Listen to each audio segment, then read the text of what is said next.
செடிக்குள்ளே வந்து பார்த்திங்கன்னா கொஞ்சமாக பிரண்டை ஊனி வச்சுருந்தா அதில் இருக்கிற கொழுந்தெல்லாம் எடுத்து நார் நீக்கி சுத்தம் பண்ணிவிட்டு இப்போ சின்ன சின்ன பீஸாக அதை கட் பண்ணிவிட்டேன். கட் பண்ணி என்ன பண்ணேன் பார்த்திங்கன்னா, ஃபஸ்ட்டு எண்ணெயில் பிரண்டையை வந்து நல்லா வணக்கலாம்.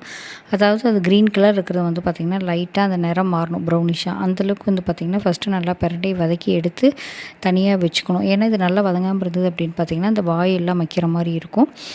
அதுக்கப்புறம் பார்த்திங்கன்னா சின்ன வெங்காயம், கொஞ்சமாக பூண்டு, அதாவது ஒரு 5-6 பல் பூண்டு, 2 காஞ்ச மிளகாய் இது எல்லாத்தையும் போட்டு வந்து பார்த்திங்க அப்படின்னாக்கா நல்லா வதக்கலாம். அதில் கொத்தமல்லி, சீரகம், அதுக்கப்புறம் கருவேப்பிலை இது எல்லாத்தையும் சேர்த்து வந்து பார்த்திங்க அப்படின்னா நல்லா நிறமாற அளவுக்கு நல்லா வதக்கலாங்க. நல்லா வதங்கினதுக்கப்புறம் வந்து பார்த்திங்க அப்படின்னா அதை வந்து ஒரு மிக்ஸி ஜாருக்கு மாற்றி அதோடு வந்து பார்த்திங்கன்னா அந்த வணக்கின பிரண்டை, கொஞ்சமாக தேங்காய், உப்பு, புளி இதெல்லாமே சேர்த்து வந்து பார்த்திங்கன்னா அரைச்சி சாப்பிட்டோம்னா நல்லா வந்து பார்த்திங்கன்னா சாப்பாட்டுக்கும் நல்லாயிருக்கும், இட்லிக்கும் நல்லாயிருக்கும்.